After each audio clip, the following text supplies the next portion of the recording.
Hello and welcome to the WB Mason Coaches Report on GoHofstra.com. I'm Jim Sheehan, joined again by the head field hockey coach of the Hofstra Pride, Kathy Angelis, and coach.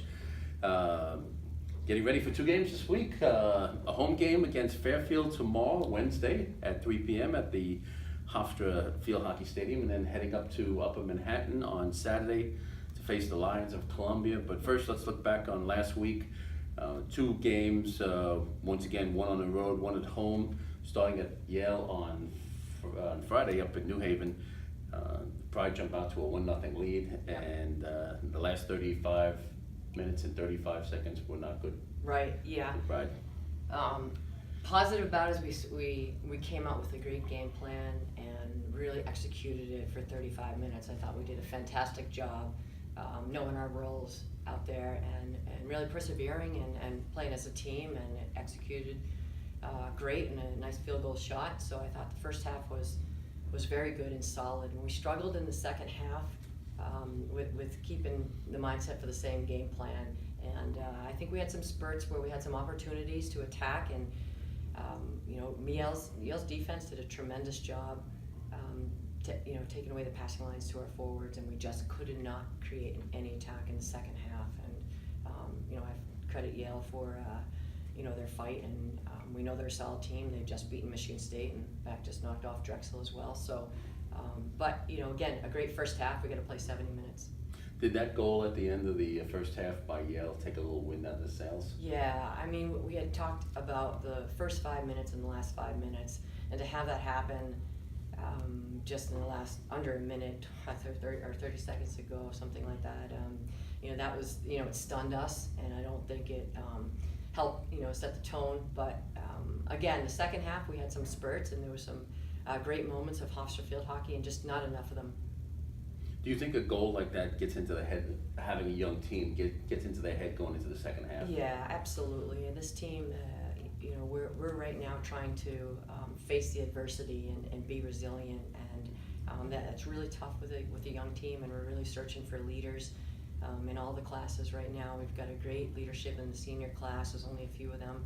So with the big team of another 20 players, there's a lot of weight on their shoulders, but slowly we're getting a lot of leaders emerging, and I think that's really going to help with the chemistry of the team, which we're, it's meshing two big groups together from an incoming class and a returning class. So again, we're going through those growing pains and making some changes in the lineup, and it's still ongoing. And the Pride fall to the Bulldogs of Yale 3-1. Heading into Sunday, finally a home opener after five games on the road against the Bryant Bulldogs. It was a Bulldog weekend for the Pride. A game that, if you look at the stat sheet without looking at the score, you would say, hey, it's a Hofstra win, but that wasn't the case on Sunday. A heartbreak of a game. I think the weather conditions with the field, and particularly the second half, made things a lot slower, but no excuse. Both teams are in it. When you have 17 corners to 2, I can't remember having 17 corners in any game, even combined of a couple, and we struggled to really just get the set pieces down. So that was disappointing. We had a lot of opportunities in those corner attack.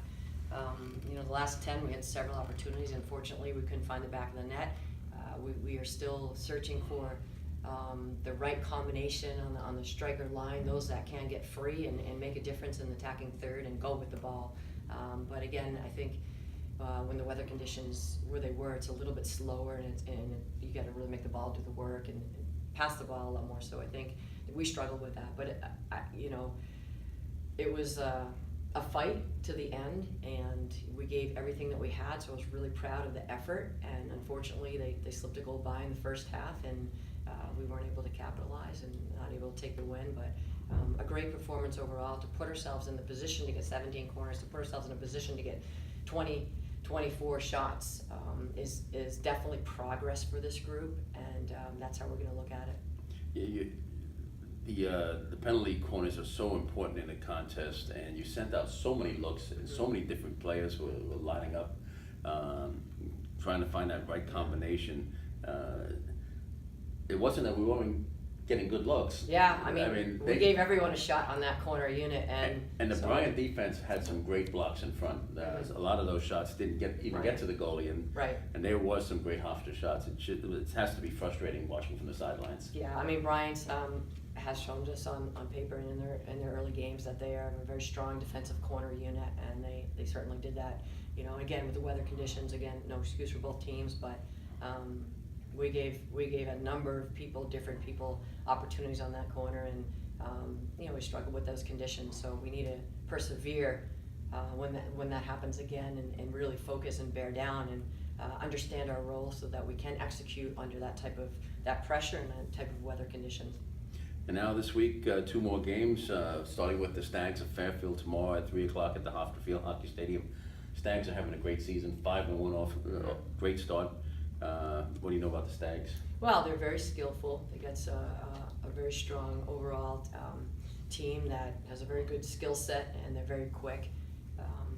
I think you know, having them at home and coming off a performance that we just did, although we didn't win the game, it still was a great effort, and we put ourselves in position to score, and we need to continue with that same game plan and same focus, and this time know that how important it is to you know, in the 2 circles and the two goals, that's what it comes down to in some of these games. And I think it's going to be a close game tomorrow, and if we can execute their set pieces and keep, I think our press and outletting is really improving, and those are really important to our game right now, and we're seeing vast improvement every game. And I think if we can continue to work on just the process of getting better, which we did, you know, I'm excited about the game at home tomorrow.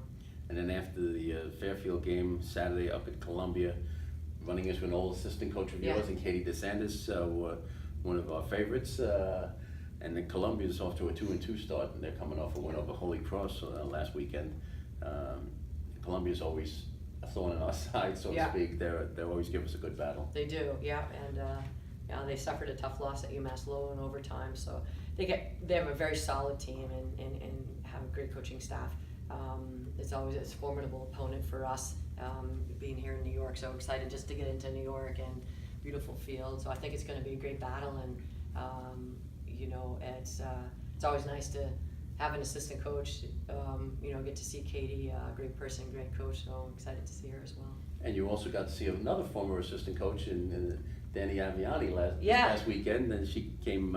She's the new assistant coach at Wagner, which starts their program next year. They're in I guess a club program stage right now, and then they start NCAA program next year.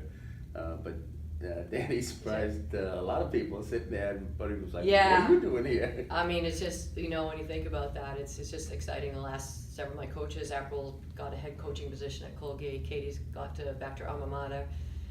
Danny finished her time here on a visa and now is at Wagner. Sarah Durimple's over at Lafayette back in Pennsylvania. So really blessed you know, the coaches that I've had in Division I, and to see that they're still staying in Division I is also something that I really, you know, it's a Division I as a woman is not an easy job, and to see they're still in it is just exciting. Well, good luck this week against Fairfield and Columbia, and we'll talk to you next week. Great, thanks, Jim. And thank you for watching the WB Mason Coaches Report on GoHofstra.com.